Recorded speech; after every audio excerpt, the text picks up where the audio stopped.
Olá, tudo bem? Sejam bem-vindos ao canal Papo de Formador. Hoje eu quero te convidar a conversar um pouquinho a respeito da formação inicial de professores. Como será que anda a formação de professores nesse contexto de pandemia?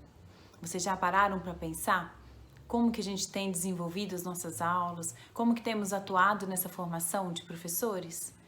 Bom, é dessa efervescência toda que eu quero partir. Não pretendo falar sobre a formação do formador com relação às ferramentas tecnológicas, o uso das tecnologias de informação e comunicação para o ensino, metodologias dedicadas ao processo de ensino remoto.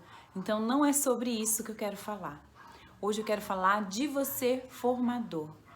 Você já parou para pensar por que você faz as escolhas que faz na hora de decidir os melhores conteúdos para poder abordar neste momento de pandemia? Por que você escolhe um conteúdo e não o outro? E aí é o grande dilema que a gente tem vivido, né? O que justifica o fato de eu valorizar determinados conhecimentos e descartar os outros? Bom, eu venho para dizer que não é bem assim. Na verdade, todas as decisões que nós formadores tomamos ao longo do processo de ensino ou para o processo de ensino e aprendizagem são decisões que estão ancoradas num conjunto de saberes. E você tem conhecimento de quais são esses saberes que ancoram a sua prática? Muitos de nós acreditam que as decisões que tomamos no processo de formação são decisões aleatórias, que são definidas por uma lógica apenas quantitativa. Eu tenho um conjunto de bibliografias listadas e eu não tenho tempo para trabalhar todas essas bibliografias num tempo reduzido de aula no ensino remoto. E hoje eu quero falar com você que, na verdade, essas decisões, elas podem até nos dar a impressão de que são feitas de uma forma aleatória. Mas, na verdade, elas estão muito bem ancoradas nos nossos saberes, nos saberes que a gente vem acumulando ao longo da nossa história, ao longo da nossa experiência pessoal e profissional.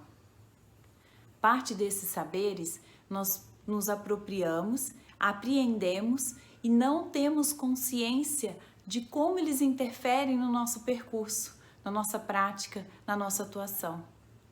E aí, o que eu trago hoje de reflexão é sobre a importância de saber quais são esses conhecimentos onde as nossas decisões, onde a nossa prática está ancorada.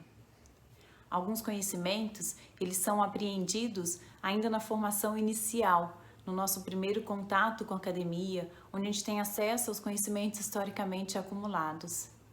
Outra parte vem do conhecimento que adquirimos a respeito do currículo das instituições onde trabalhamos.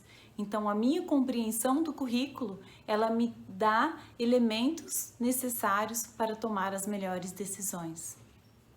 Outros conhecimentos, eles estão ancorados no conhecimento da disciplina, daquilo que eu conheço, daquilo que foi construído também historicamente dentro da minha disciplina, dentro de um campo teórico do meu componente curricular, da minha disciplina, daquilo que eu leciono, daquilo que é ensinado também nas instituições de ensino. E outra parte destes saberes, onde ancoram as nossas decisões, são saberes que provêm da própria experiência. E aí, quando eu falo da experiência, eu não estou falando da experiência de sala de aula, onde às vezes você toma decisões numa rapidez muito grande. Eu estou falando de uma experiência de vida e de profissão. Então, quando decidimos, quando tomamos decisão, nós estamos então acessando esses saberes e revelando eles, trazendo à tona tudo aquilo que foi acumulado ao longo da nossa experiência, ao longo da nossa vivência na docência. E muitas vezes isso não está claro para nós. Então hoje a minha fala, ela vem nesse sentido, né, de falar que precisamos olhar para aquilo que temos de saberes e identificar quais são os saberes que estão de certo modo influenciando fortemente a nossa prática, influenciando as decisões que tomamos. Nesse período de pandemia, especificamente, que é sobre o que quero falar hoje com vocês, nós temos vivido grandes experiências, né? Experiências fantásticas. E uma delas justamente está no fato de podermos acessar, de podermos mobilizar todos esses saberes e tomar nossas próprias decisões. Muitas vezes no ensino superior ou no ensino regular, nesse processo de formação, nem sempre o professor, né, ou formador, ele tem condições de tomar as decisões sobre o currículo, sobre aquilo que vai ser ensinado. E nesse contexto de pandemia, ele tá nos forçando, né? O mundo nesse processo, ele tem nos forçado a tomar as decisões, a transformar esse currículo. Então hoje vivemos um tempo de grande mobilização desses saberes. Se eu fosse ponderar um elemento que foi talvez um grande ganho para nós nesse momento de pandemia, mesmo diante das dificuldades que enfrentamos, dificuldades técnicas, dificuldades operacionais, dificuldades de formação também do formador para atuar em contextos de ensino remoto, né? Porque muitos atuavam dentro do ensino presencial e tiveram que se adaptar ao ensino remoto, né? No primeiro momento tentando fazer uma transferência do que era presencial para o EAD, né, num processo de tentativa e erro. Aquilo que dava certo em sala de aula, eu vou testar para ver se dá certo no ensino remoto. E aí parte do que a gente tem vivido, tem questionado isso, né?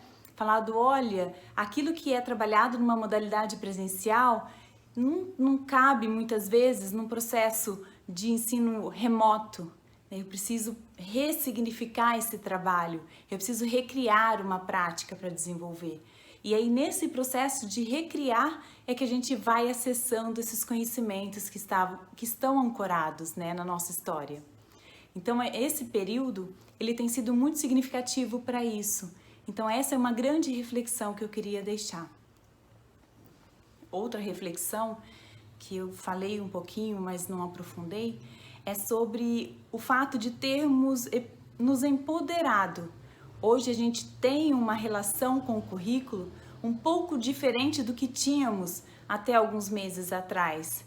Passamos a questionar os currículos de formação acadêmica de uma forma muito mais fortalecida, porque muitos currículos eles não estavam adaptados a essa nova realidade.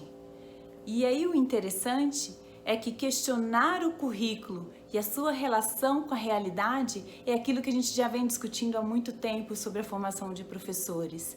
Então, que bom que temos tido essa oportunidade de questionar os currículos e recriá-los a partir das nossas experiências, a partir dos nossos saberes. A minha fala hoje, ela é uma fala que é positiva, na medida em que reconhecemos, valorizamos e empoderamos o professor e os seus saberes no processo de formação de professores. Este é um momento em que a gente está tendo uma grande oportunidade de aprendizagem. Então, hoje, o que eu tenho para te dizer, formador de professores que atua no segmento de formação inicial, é que você está tendo uma grande oportunidade de acessar os seus conhecimentos, de utilizá-los para fazer as melhores escolhas, e essas realmente são as melhores escolhas que poderíamos tomar neste momento. Cabe agora um grande desafio para nós, que é olhar para a ancoragem desses nossos saberes, identificar onde eles estão sendo mais respaldados e tentar entender o que falta nos outros saberes para que eu também os acesse. Será que tem alguns elementos que eu poderia investir mais, algum saber que eu posso investir mais para que eu possa explorar depois? Né? Será que os saberes da experiência eles estão fortemente dentro da minha prática, já estão consolidados, já estão legitimados? E se não estão, quais experiências eu posso investir ou quais experiências eu posso lançar mão neste momento para me ajudar também nesse processo de formação? Porque a gente sabe que ao formar o outro, você também se forma, né? Então, nesse contexto de pandemia, na formação inicial de professores, nós temos vivido isso. Espero encontrar com você em outros momentos, para para a gente bater mais papos sobre a formação de professores. Se eu te deixei dúvidas, manda para mim. Se você pensou em alguma coisa, manda para mim também. Vamos bater papo.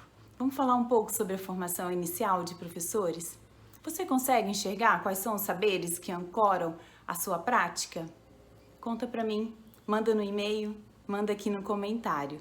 Beijo e até a próxima!